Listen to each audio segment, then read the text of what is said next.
যায়নি।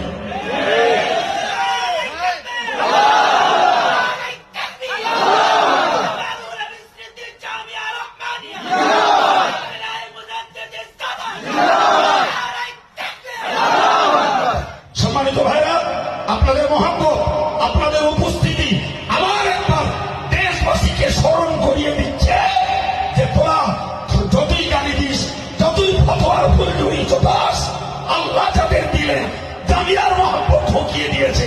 যাদের দিলে অল ইন্ডিয়া সুন্নাতুল জামাতের মহব্বত ঠকিয়ে দিয়েছে, যাদের দিলে আব্দুল কাইয়ুম, আব্দুল মাতিন, রজব আলীদের